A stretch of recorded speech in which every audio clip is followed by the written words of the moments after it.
Welcome back to PodX. This is me, Ayush Majithia, your host, and I'm really excited to have Nirvaan Birla on the podcast again. Last time I had Nirvaan on the podcast, it was 3 years back.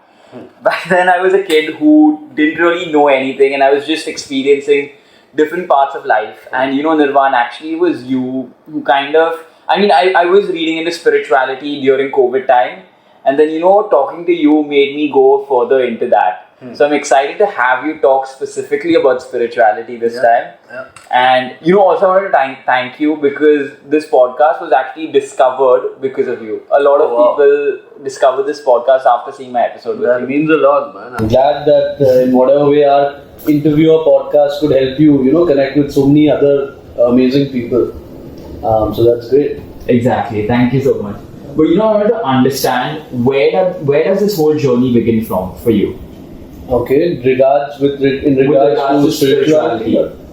So I think for me it began when I was a kid, because the way I had the privilege or I have a lot of gratitude to my parents, because both my mom and my dad are very spiritual, and they believed in exposing us, me, my brother, my sister, to it from a very young age.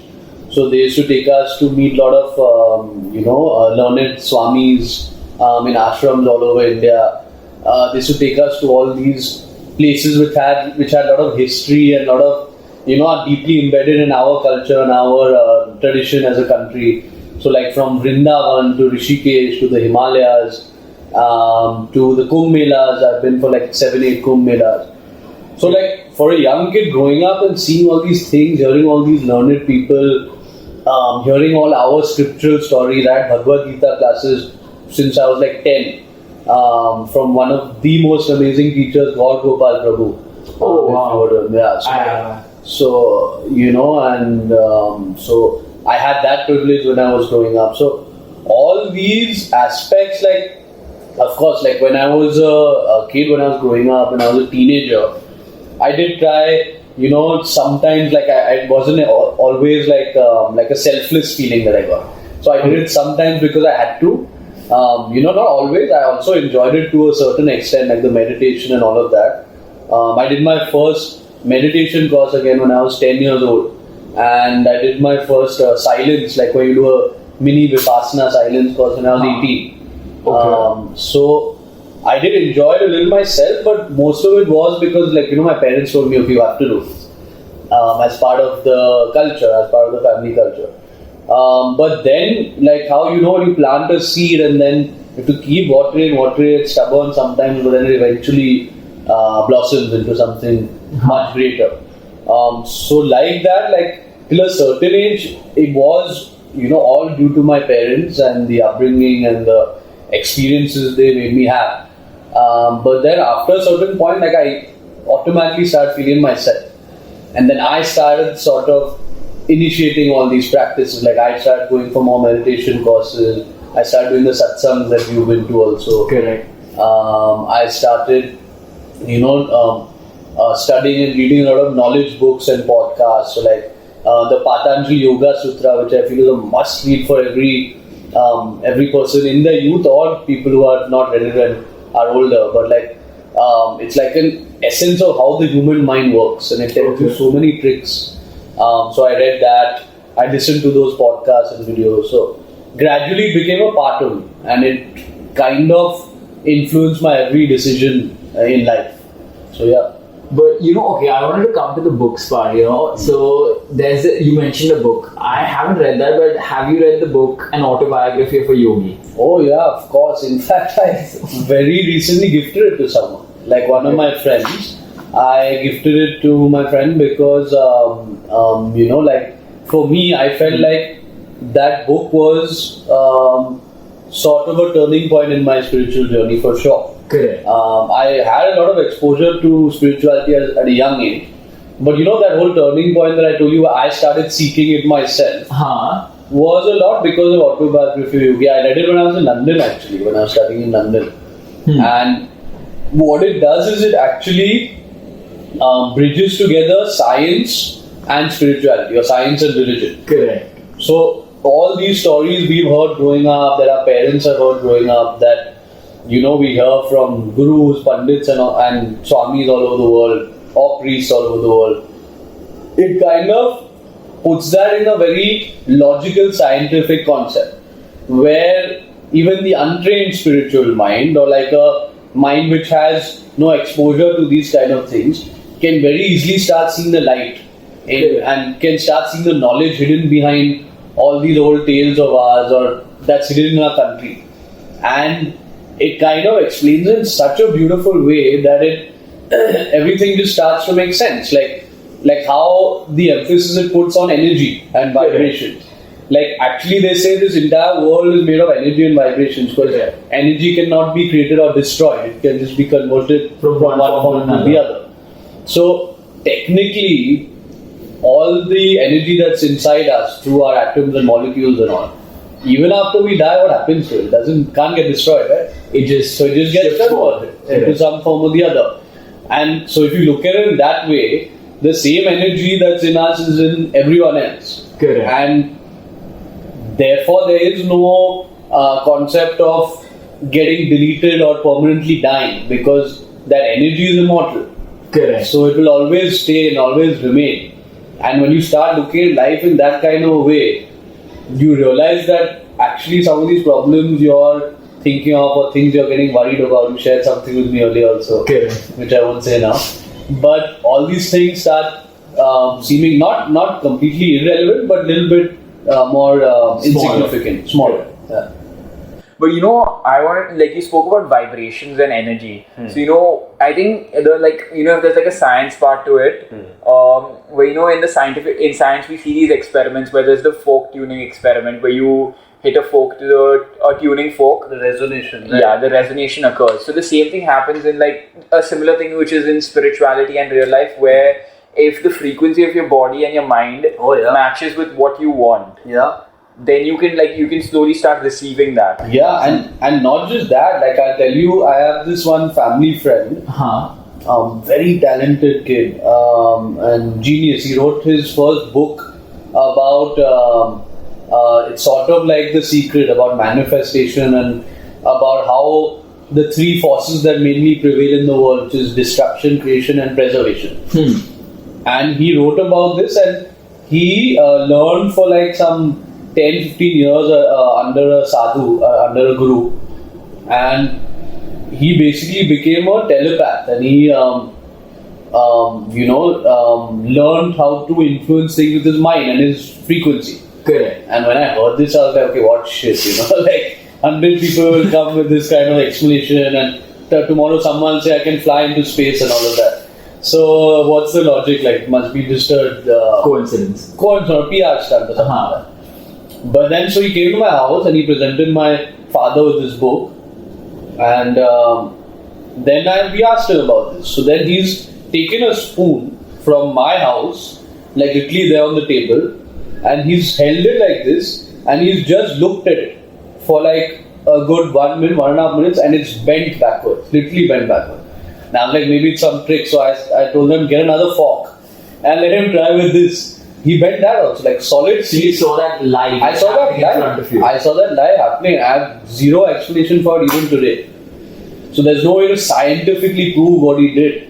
But if you go into spirituality, where everything is vibrations, where everything is energy, where everything is formless. They talk about forms, they talk about formless. So like, if you look at the same energy and the same particles that are in everyone, it's just a form that is different. Inside we're all the same. So if you go into that story, why are you any different from the spoon or the fork? Because it's the same energy, and if you can kind of resonate at that frequency, then you can influence it. I'm just talking what my explanation was. I don't have any idea how to do it. Correct. But if you go into spirituality in our scriptures, all the answers are there. All the answers, all the explanations, everything are there. Everything is there. Okay, that is very fascinating. The reason why I was actually bringing up the book, the autobiography of a yogi. So there's like just for you, you had that whole moment where you found something which was unbelievable, but you saw it happening in front of you. In the book, I read about astral projection, which is something which I'm still not convinced how it happens or how it works. But I've read a lot about it. A lot of people have seen it happening in front of them. So what are your thoughts on that? So I mean, I've not seen it myself. So I've not witnessed it myself. I mean, if you have also, you wouldn't know. Maybe there's like a projection you may have seen, and you don't know if it's a projection, if it's a reality. Yeah, exactly.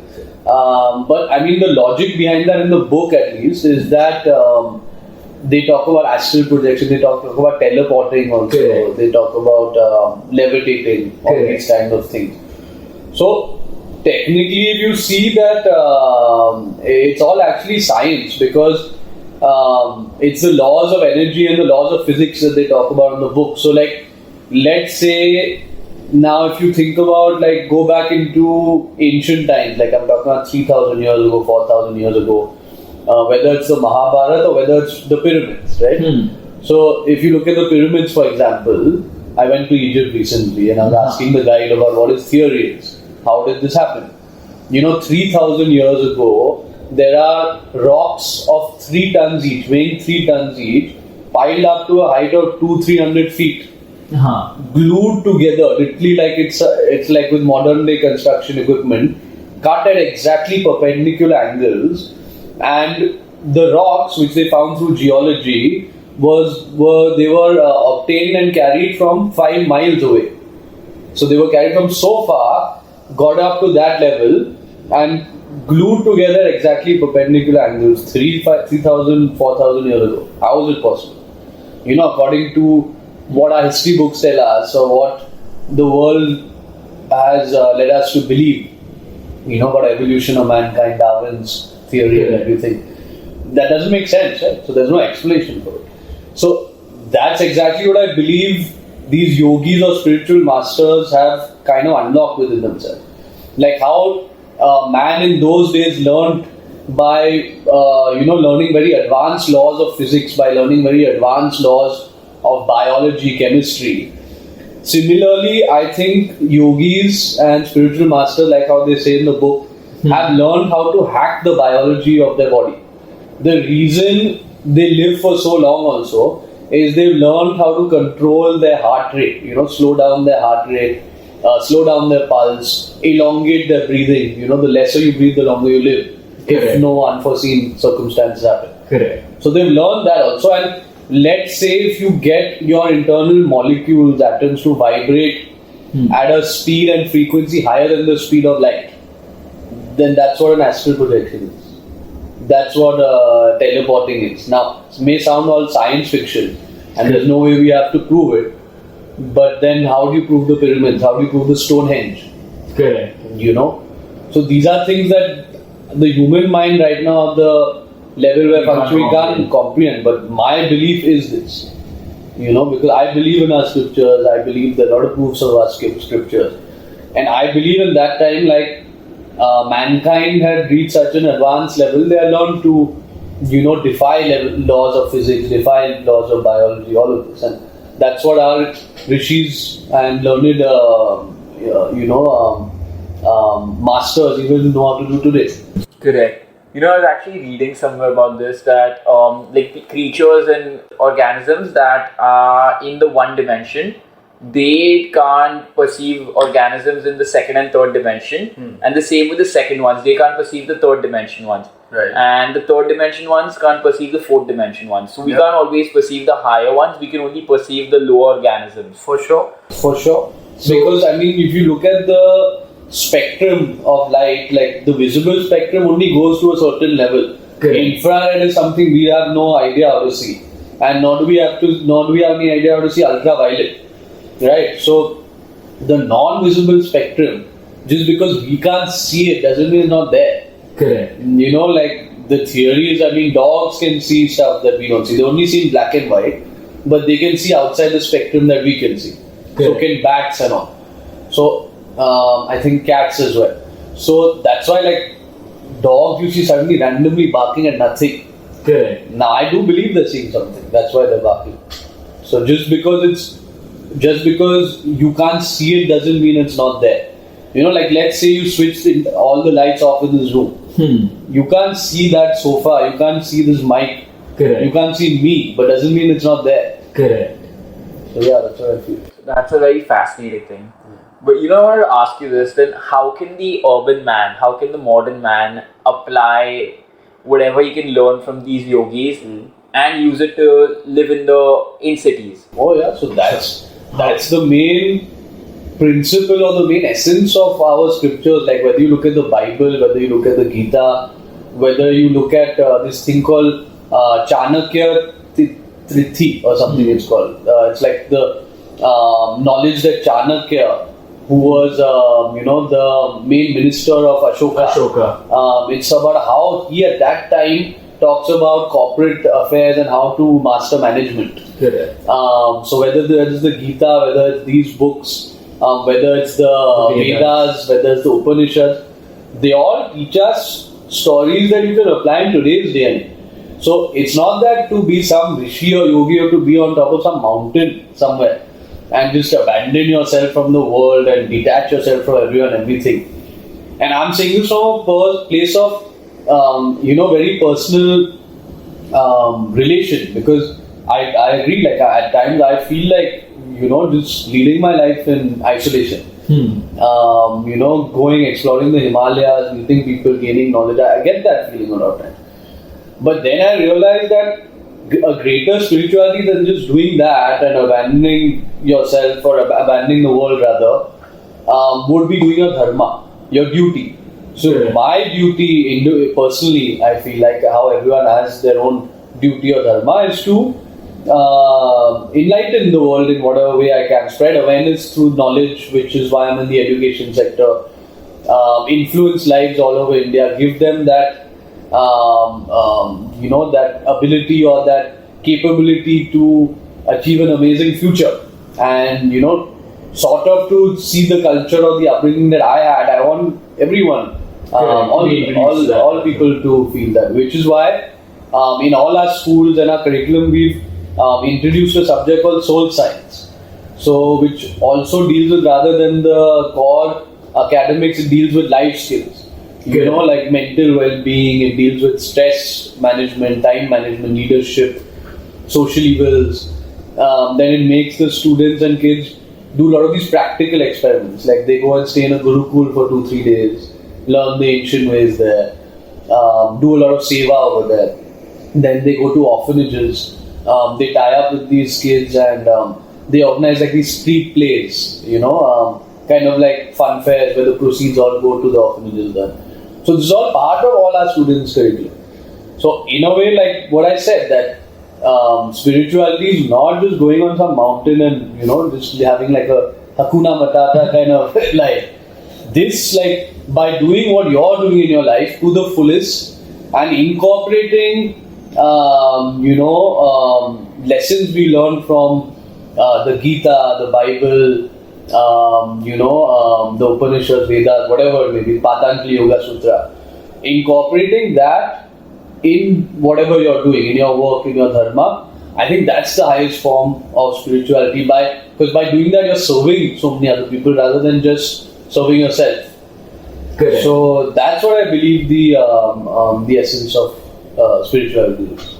So how do you think spirituality helped you discover your purpose? I mean, I'm pretty sure when you were young, you didn't know. I had no idea what I was doing. Exactly. I wanted to be an astronaut, I remember. I was like 5, 6. And they used to ask everyone in school, what do you want to be? I used to say I want to be an astronaut. Because I've always had this fascination with space. I've actually also been very spaced out as a kid. So I didn't know, I had no idea. But again, coming back to my original point, that you don't need to focus on the destination. Like if you give your 100% to the journey, with rough goals and ideals. Like I'm not saying that be a vagabond and just go with the flow and go wherever life takes you. Correct. You have to have like a rough plan. That this is what I want to achieve out of life. Okay, this is what I want to get financially. This is what I want to get family-wise. This is what I want to get to serve society and to serve customers or whatever it is, to serve people. And you have kind of a mental map that these are the 3-4 things I want to achieve in not 20 years but 5-10 years, and then you put your 100% into the journey. Correct. Then don't keep thinking about, oh, okay, when will this happen? When will that happen? When will results come? When will I find that girl? Or when will I start this company or when will my funding come? You just like take every day and live it 100%, knock it out of the park, and you slowly move towards that destination.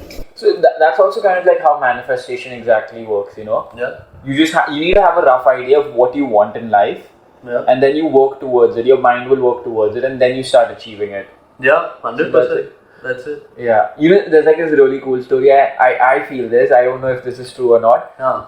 I genuinely believe I manifested my podcast with you back in 2020. No way. I actually think that. So I'll tell you why. How did that work? Yeah. I'll tell you how. Because so basically, I read this book, The Laws of Success, by Napoleon Hill. No, Think and Grow Rich by Napoleon Hill. That was the first one. So like at what? When you were 17? Yeah. Wow. So I read that book, and in that book, he doesn't talk about manifestation directly, but in the book he keeps on talking about, you need to constantly believe that what you want is possible. Only then it will happen. And I was in 10th standard, September. I actually came across an article of you. I told you about that. And I went in the next day. I went to school and I told my friends that I'm going to try and bring Nirvaan in my podcast. You told me this, right? Exactly. And they said no, it's not happening. Whatever. Yeah. And then 2 months later, I got in touch with you. Yeah. And then you agreed, and then in May we did the podcast. So that was like a whole manifestation thing, which I think that happened. Wow. So if I hadn't believed in it, Yeah. so like if my friends had told me it's not possible, and I you didn't would have believe been in shot it, down by them. Exactly. Yeah. So I think that's how it works. So you need to believe in your idea and your concept. 100%. And then have a rough roadmap to it. Exactly. Have a rough, like how you said, then you messaged me, we planned it in May, and then it happens. So, yeah. But I want to come to like even the business part of it. Yeah. So can you share some examples of how spiritual principles have influenced your approach in business or work? Yeah, sure. So what I mentioned to you earlier that Lord Krishna says in the Gita that don't focus on the destination. The journey is way more important. And if you believe 100% in the journey, and if you give your 110% in the journey, the destination will come. So that's one main principle I applied because, yes, we made, of course, a business plan and a business model because in business you can't completely go with the flow. Obviously, you have to have mini goals like quarter-wise goals or yearly goals or a business model which you want to kind of operate around. Yeah. And of course, new businesses, new verticals which you want to start. So we did have that rough goal. We had a 5-year plan, 3-year plan, and an annual plan. But of course, in that annual plan and in the 5-year and 3-year plan, you have a lot of road bumps. Like, if you don't have any road bumps, that means you're not doing the right thing. That means you're not on the right path. But if you're on the path to success, you will have road bumps. So even in that 1-year plan, 3-year plan, 5-year plan, whatever it was, we had a lot of, downtime, down quarters, complications, so much firefighting, that you have to do. Especially when you're building a business, not running an established business. Correct. So those were there, but that's the whole part that I learned from spirituality or from the Gita, that if you just focus on the destination, that when will this target come, when will this result be achieved, or when will this acquisition happen, if you just keep thinking about that, then anytime something goes not according to the plan, or you face a downtime, then you get so caught up and tied down by it and shot down that you'll basically lose the essence of the journey. Correct. Because the essence of the journey is to ride through those tough times, being so involved in the journey that you ride through the tough times and the up times, and kind of, keep that faith or trust that whatever I want to achieve, I will achieve. And you get so absorbed by the journey that the downtimes don't really seem like downtimes. They seem like just navigations in the path.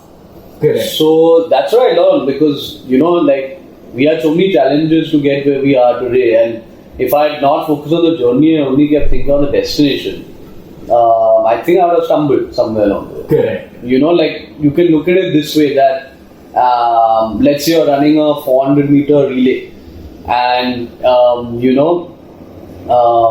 actually wait, 400 meter relay is the wrong example. Let's say if you're going on a trek, Okay. right? If you're going on a trek somewhere in the mountains or whatever, and you climb, you just keep looking at the top, which is the destination, and just keep climbing the whole time. You're going to slip somewhere, you're going to fall, you're going to break your leg, something's going to happen. Correct. You have to focus on every step you're taking. Correct. Only then you'll get up. Correct. So that's the ideal example. And I think one other thing that I learned from spiritual practices, again from the Bhagavad Gita, it says that whatever you've been given in life, by inheritance or by your hard work or whatever it is, you should never view it as your own property. Never view it as yours, like this mine, yours, mine. It always gives rise to ego and arrogance. And ego is said to be the main enemy to evolution of mankind. Correct. So whatever you do with your work or whatever business you look after, you own or whatever it is, you have to view yourself as a caretaker of the business. It's like something that's been given to you to look after, and one day when you go from this world, it will be given to someone else to look after. Correct. So if you look at it that way and not as something you own, that ego, greed, impulsiveness starts to fade away. And what also happens is then you kind of align yourself with a much greater cause. That the company and you become one instead of me and my company or me and my business or whatever it is. Correct. So then you feel that unity with everyone else in the group, and then you are all playing on the same team, and then you start putting 110% into it and kind of work for a much greater cause. Because since you're caretaker, you think that in my limited time that I'm going to take care of this, I have to take it to another level. Correct. So yeah, that's what I learned. I actually read this quote 2 days back itself. I think it goes something like, a good king doesn't think of what he can take from the people, but a good king thinks of what he can give to the people. Yeah. And the caretaker one which you told me, it's the exact same example. Yeah, exactly. Although I wouldn't use a king example because the people start thinking of themselves as kings, and that defeats the purpose. But yeah, correct. You got the point. But I wanted to ask you this thing a little bit different. Do you think spirituality and religion are different, or do you think it's like the same? How would you club it? It's a very good question because no, I think they're different, but I think at some level they should be viewed as the same. But can one exist without the other?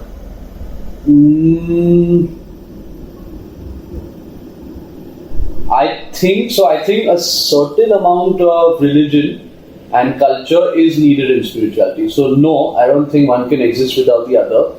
But the problem is that in today's day and age, it's so diluted. Religion has become so diluted. It's become more of a compulsion, or like a sort of like a ownership. People are starting ownership of religion, and people have started removing the essence out of religion, which is spirituality in a way. Correct.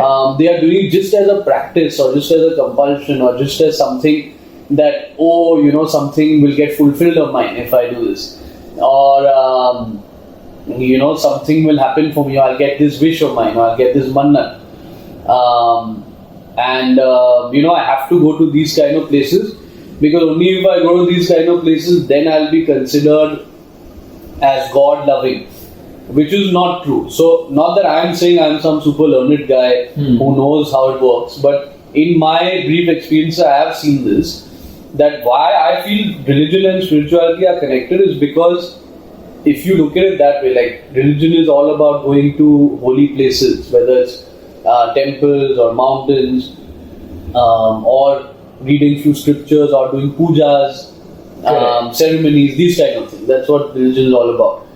Now, what I feel in today's day and age, mostly people do this, like whether it's the puja, go to the temple, or even something like Ganesh Chaturthi. Right now, I think it's viewed a little bit in the wrong way because they're doing it as a custom. Correct. I have to do this puja on this day, otherwise God will be upset with me. Or I have to visit this temple or visit Lal Bagh Ka Raja or something, so then my wish will come true. But I think if you look at it at a different essence, like as a different essence, which is something that I do, like when you're on pujas, you know, and when they're chanting the Mahamrityunjay or they're chanting, you know, the Guru Brahma, Guru Vishnu mantra, or they're chanting Ganpati chants. If you just shut your eyes for a bit and you just let the chants resonate with you while you're doing the offering and everything, you just feel like this pure wave of energy, and you just feel so much calmer, so much more not volatile, so much more tranquil when you come out, and you feel this flow of positivity, you know, like just rising you. I'm now getting goosebumps while I'm talking about it, but it's insane. Like if you just, because Sanskrit, the chants in Sanskrit, which is what the actual essence of the whole practice was, the syllables are pure energy. That's why they hit you so hard. Correct. It's the oldest and the most powerful language of communication. So that's what it is. Like, and there when you look at it that way, when you start listening to it that way, when your mind is 100% there, that is what spirituality is, being in the moment. And, you know, looking at things from a different, deeper perception. Same thing with temples. Like when you go, whether it's to Kedarnath or whether you go to Mount Abu, or whether you go to the Gurudwara, whether you go to Golden Temple, whatever it is. If you're going there just because लोग ने मुझे बोला था केदारनाथ जाएंगे तो सब आपके पाप मिट जाएंगे, then you're not really achieving the objective. But if you go there for the whole experience, for the whole environment, the vibrations that are there, because these places have been in existence for years in the past, and so many learned people, so many holy people, so many pure-hearted people have visited these places before you. They probably prayed there, they probably meditated there, so the energy still resides over there. And if you go to these places again, you just like are receptive to these kind of things. Something like, you know, like even the bell in the ghanti in the mandir, or the flowers that are put on the idols. Like these things are meant to tune out your mind and attention from the outside world. Correct. And kind of zone into that. That's why they're put in such a way so that you focus more on what's in front of you. And then once you start focusing more on what's in front of you, then you turn your attention inward. So actually this is taught in the Patanjali Yoga Sutra, which I mentioned to you. So there are two things. One is called dharana, which is you're focusing on one point. So like in temples, you're focusing on the sound of the bell, or you're focusing on the idols and the, you know, decorations on them. So that's dharana, where you shut out all the outside chatter and you focus on one point. And then from dharana comes this thing called pratyahara, which is another branch of yoga. So pratyahara is turning the attention from a single point outward to yourself inward, to your inner self, your consciousness. That's called pratyahara. So when you go to each temple, when you go to this spot, like I specifically found doing these two things and feeling in that elevated, positive, vibrative state is like 10x of what I would get at home. Correct. You know, so like there will be people who are like completely against this whole thing of going to temples and doing these pujas, but that's why I disagree. So actually you do the right mindset and the right state of awareness, will give you 10x of what you do sitting at home. I genuinely believe that, because you're picking up on other energies of people before you, not just yourself. Correct. You know, so that's why I think religion and spirituality are connected in this kind of way. But unfortunately, in some ways, it's diluted today. So, like, not a lot of people look at it from this way.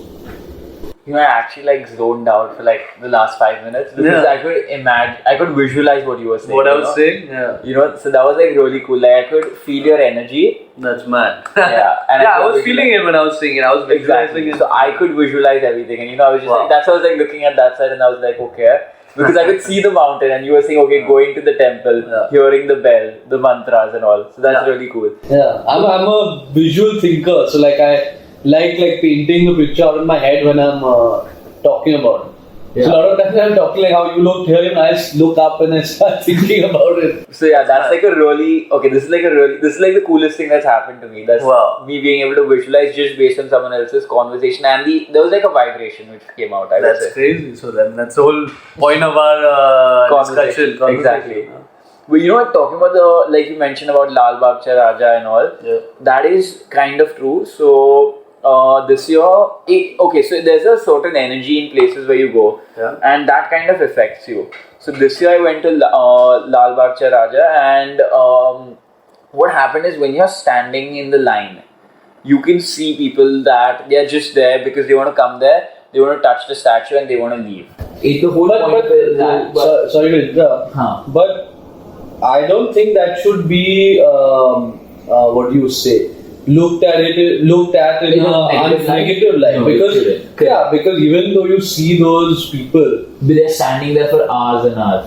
So they're putting in that devotion and that effort, and ultimately it might be for some ulterior purpose like getting something or of giving up something or whatever it is. But I think if that effort and that devotion is put in, I think that should be appreciated more than what they're there for. Correct. I think eventually, if you keep putting in that faith and effort, that pure faith that, I want to go see Lal Bagh Cha Raja, I want to go to Siddhivinayak, I want to go to Kedarnath, Kashi Vishwanath, whatever it is. Even if it's for slightly ulterior motives, if you're putting in that 100% faith, ultimately you will start getting closer and closer to that divine. Oh, so I may be wrong in this, but there are like parts when I saw over there, people were literally fainting, and they still wanted to stay in the line. They were not willing to leave that line, and what happens is that slowly that energy spreads across the crowd also. Yeah. So that is one thing which I found really scary. Yeah, like what I said, that sometimes in the name of religion it gets diluted. It becomes more of like this. To do this. Yeah, I have to do this, I have to do that. And sometimes like a hectic social kind of thing. That I know, like I'm talking to some people on Holi. Like on Holi you see everyone does all kinds of things and they're dancing and celebrating and having a party, which is fine. Like I completely get like when you want to celebrate an Indian cultural festival, which is fun. Like I've done it also. Correct. But at least know the essence behind it. Like I was just talking to a few people, why does Holi happen? Like what is the reason or the significance behind Holi? No one knew. Holika. Do you know? I don't know about it. What is it? So basically Holika was burnt at that time, and so basically she tried burning Prahlad at that time. Yeah. But there was this fireproof cloth that kind of flew and protected dupatta, which protected Prahlad, and Holika was burned at that time. And it was a colourful cloth. So to celebrate the victory of good over evil, Holi is celebrated. Exactly. So now if you know the essence behind it and celebrate it, then yes, you're indulging in the spirit. Same thing behind Ganesh Chaturthi and all of that. So do you know the story behind Shivratri? No. So the story behind Shivratri is actually it's kind of hidden in the Shiva Sutras also, but it's the night when Lord Shiva tells all the secrets of the universe to Devi Parvati, to Mata Parvati. Okay. And it's technically considered as the night when Shiva and Shakti kind of come together, and they kind of glorify and talk about the essence of the whole universe, the secrets of the whole universe. And that's why on these kind of days, the alignment of the planets and the energy and the vibration is super high. Which is why by doing something like fasting, eating like pure food on these kinds of days, or meditating or chanting, you draw in all that extra energy. And then similarly, there's the story about the Shakti Peeths. You know the story of the Shakti Peeths? No, I don't know that. So there are a lot of Shakti Peeths all over India, like Kamakhya Devi and all these. Okay. Which were formed basically when Lord Shiva's first wife, Sati. So of course, basically she had to put herself in the fire. It's a famous story. So, and Lord Shiva was enraged when this whole thing happened. So he, like her burning body, he carried it from the sacrificial fire to Mount Kailash because he wanted it to be with him. And along the way, her body fell, like different parts of her body fell in, if I'm not mistaken, 9 different places, 9 or 12, one of the two. And so each place where one part of her body fell was formed as a Shakti Peeth, which is like basically worshipped or like practiced as a temple even today. Interesting. Yeah. You know, my favorite one is this story of, so Lord Brahma was, no one knows how Lord Brahma was there. He's always been there, and he's the core of all existence. And it is said that he created Maya, and her purpose was for her to entertain and to play a game. So then Maya instructed Lord Brahma to create the universe, to create the earth. And then Lord Brahma created different worlds and the whole universe and galaxies. And then Maya, after that, cut Lord Brahma into different pieces. And no, first she said that now we should create human beings so that they will be the ones who will be playing in our earth, in the world. And then after that, she cut Lord Brahma into tiny pieces, and a part of Lord Brahma is put into all humans. So that is what they say. So that's why they say that, you know, when they say God is within you, it's because Lord Brahma, a part of Lord Brahma is actually within all of us. And then Maya had said that, let the game begin. You will spend the whole of time trying to discover who you are and trying to remember who you are. And that is your whole purpose and goal. Wow, that's profound. So that is like one of my favorite stories. So that is why, you know, when we say anything is possible, it is because a part of God is within us. And that's why they say, you know, you need to find the energy, you need to find the God within you. And once you do that, you elevate. 100%. So that's the 100%. So that's the key to life, I think. You know, Aham Brahmasmi, there's that very famous line. But I didn't know that story. That's an interesting one. Yeah, exactly. But you know, I want to come to the music part. So you recently released your song. Yeah. Lovely song. Thank you. Thanks a lot. How do you like, how does music help you in the spiritual? Because I know you've been into music for a long time. Right. No, of course. I've been into it since I was a kid. And then I did classical music. I trained in classical music. And like for me, of course, I started off my musical journey only with kirtan, with bhajan. That's the first thing I probably learned how to sing. And then, of course, in school I progressed into slightly Western music, and then, of course, Indian music also, which is now probably my forte, bhajans and Hindi music. So, but it started off for me, music as a very spiritual and a very, how do I say it, a feeling of oneness. So, like, for me personally, at least, whenever I sing, I never open my eyes. Like, I'm always shutting my eyes and singing. Because I'm singing more for myself than for anyone else. Correct. You know, like I'm singing it because I'm feeling every word and singing it. And even the entire experience.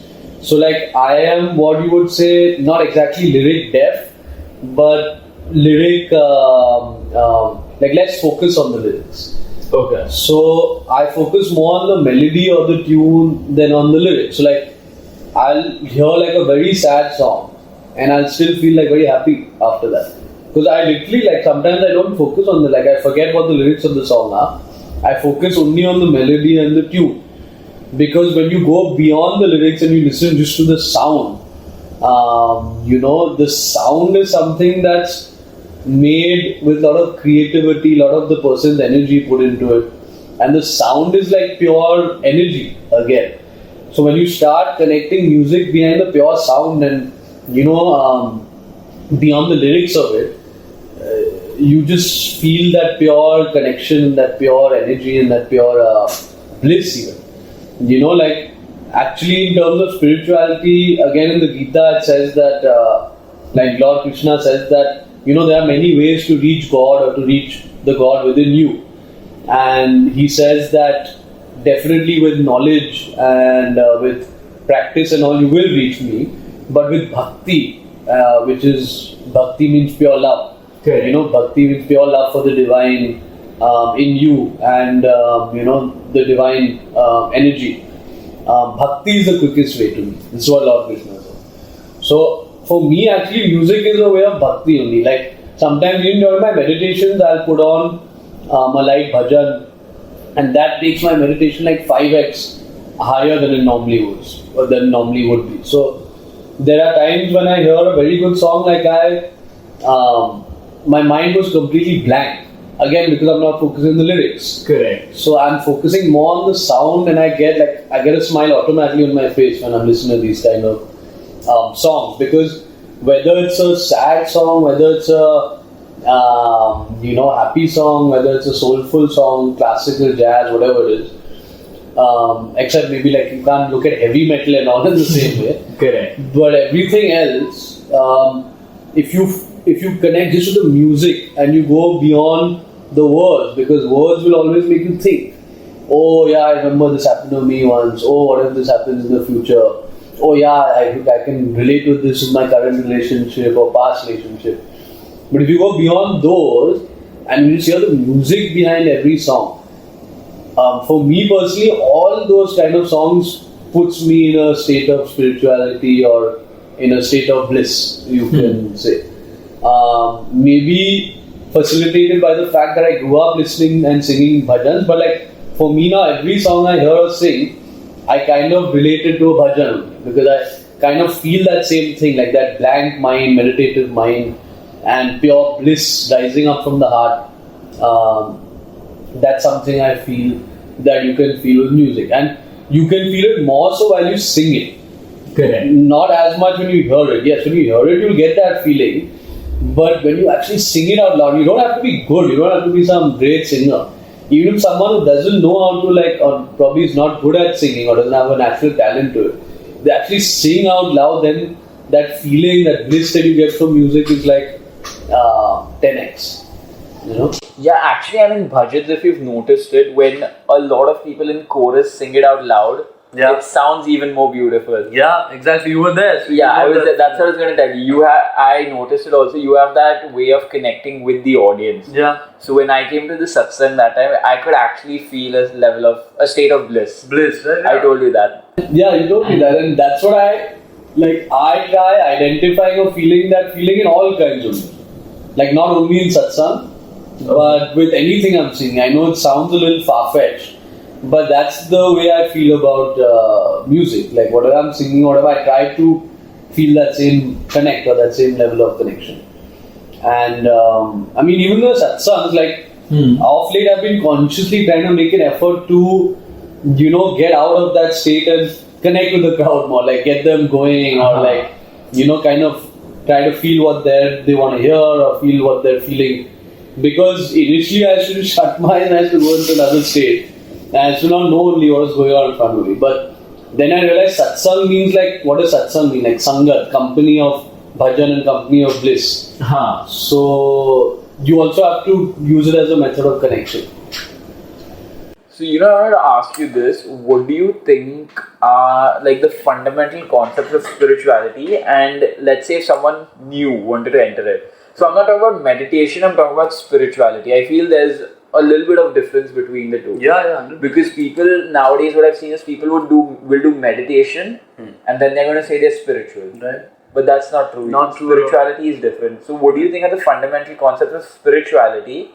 And for someone who wants to start and enter in that space, what would you advise? Yeah, so I think things like meditation for one, knowledge, company, and experiences. I think these four things are like the gateway to spirituality. Like they say, sadhana, satsang, and sangat. So the company, meditation, sadhana or yoga and stuff like that, and satsang, which is like basically kirtan and bliss, these things like that, and the four things that I mentioned earlier. So I think these are like the gateways to spirituality, and spirituality is a much longer process. It's like a way of life. So like if you could say that meditation, knowledge, experiences and company you could say these are like 100-meter sprints. Correct. But spirituality is like a marathon.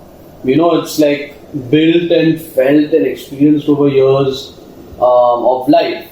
And I mean, I'm fortunate enough or lucky that my parents and my family exposed me to these 4 gateways since I was very young. So like over 25, 26 years, I was able to actually embrace spirituality as a lifestyle. Correct. So like you said, any Tom, Dick and Harry who meditates can't say, oh, they're highly spiritual. And I think spirituality as a term is now used anywhere and everywhere. Like for me, I think if I were to define spirituality, it would be being aware and being conscious of the light or the divinity within you, and sort of recognizing that same light and that same divinity within all other life forms, and seeking to kind of grow that awareness in other people also, which is seva. Correct. So that is what spirituality is. I think someone, like what your question was, someone who would to start on this journey would start via these 4 elements or doorways, and then keep building on those to ultimately make it like a lifestyle. So on this, my thoughts and opinions would be, I think one of the easiest ways, because even meditation is a little difficult, seva would be a little bit of the easiest form. Yeah, for sure. For Sundays or Saturdays, when you can go to the ISKCON, Yeah. you can do seva over there. Or you can even, when we feed the street dogs or anything, that is a form of seva. 100%. So, But why would you say meditation is difficult? I think it's the easiest thing in the world. Initially when I started, it was difficult for me. No, but what do you That is restless. like? It's literally basically going to sleep, but while sitting up. It's literally that. Like, people think that meditation is some huge focus thing where you have to like focus on one point and forget everything else and train your mind to not get thoughts. So it's a complete opposite actually. You let your thoughts flow. You let your thoughts flow. You watch them like a movie, and you basically just let whatever's coming. Like, it's effortless. Correct. True meditation is effortless. Correct. And it's so easy. It's like in fact, out of all these parts, seva and all is amazing. But I think meditation is actually the easiest. Like, once you learn it the right way, I think it's the easiest thing and it's the most important. Like, for me, it's been like a cheat code, like a hack to life. Like how these video games, you have like those cheat codes. Like, meditation is a cheat code to life. Because let's say, just picture for a minute that you were able to actually regulate and control, not 100% control, but sort of control your thoughts, your emotions, your impulses.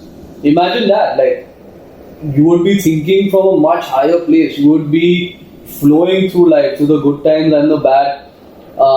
You would be truly in 100% control of the person you are. And then you would be able to observe everything from a place of more awareness, so not get affected by it, not get impulsive, and keep growing. So, like, I think it's the most important of those 4, in fact. For me, it was actually very difficult. So when I started, I had a very restless mind. And then you had suggested guided meditation. Yeah. So I started with guided meditation after that. Then slowly I just shifted to music, and now I can do it without having anything playing in the background. So it's I obviously prefer to listen to something, but otherwise I don't have to. Like, even if I'm not listening to something, I can still do it now at this stage. No, that's amazing. So earlier it was like that. So that's why I don't know. For me, I had that experience, and it took me a lot of time. No, I agree. Like, I feel like I told you, with music for me it's way better. So there's no set way, but the principle is same. Just internalize, like, look inward. That's the principle. And don't be afraid of what you may see. So Nirvaan, before I end this podcast, do you have anything else that you'd like to share about spirituality? Yeah, I think so. I think as a closing note, like, probably one observation or thing that I would like to say is that, like, I've seen in my personal experience or with people around me or like people in the world, that a lot of people turn to spirituality. And again, spirituality being the broader or the more general term. But what I mean to say is, turn towards awareness, or turn towards seva, or turn towards meditation, turn towards knowledge when they are in downtimes. So like when they are going through some problem or crisis or breakup, or something's off. Correct. That's when they turn to it, and definitely it's not a wrong thing. It helps them get through whatever that problem is. It's the best solution. But like I would like to encourage people more, and I would like to probably put this out there, that that don't only turn inward, or don't only turn towards spirituality when you're facing down times or tough times. Like even if you're facing great times, even if you're living a normal life, even if you feel you're super content, super happy, like great, good for you. But why kind of neglect this tool or this amazing hack to life that we've been given, and turn to it only when you're in downtime? Exactly. And you will also end up avoiding the downtime if you look into it. 100%. Prevention is better than cure. So if you do it like in your general life or general times also, and you make it a part and parcel of your life, A, like you said, you prevent the downtime, and B is whatever version of yourself you are right now, you're continuously upgrading. Like it's an app update to yourself. So by using this method, by using these principles, by using this knowledge, by just like helping the world a little more, it's only going to lead to long-term satisfaction, contentment, less dependence on other things for your state of mind, more sound decision making, and just a very calm, relaxed, tranquil mind and day-to-day life. And once you get this, then you start seriously living in the moment. Correct. You start seriously living every day to the fullest. Like you seriously see the beauty of every day more. Like food starts tasting better, music sounds better, work seems more exciting. Like all the smells you smell in the world are like much better, and like all these small little things that before probably seemed like, it's just a thing, let's move on. But these start seeming like way more brighter, way more exciting, and you seriously start living in the moment, and you knock each day out of the park. Like every day for you, which probably before was just a day, you find some killer thing in that day, and that's what spirituality gives you. So why turn to it only in your downtime? Just like, embrace it as part of your life. Yeah. This was like a really interesting conversation. Thank you for joining in again on the podcast. My pleasure. Thanks, Ayush.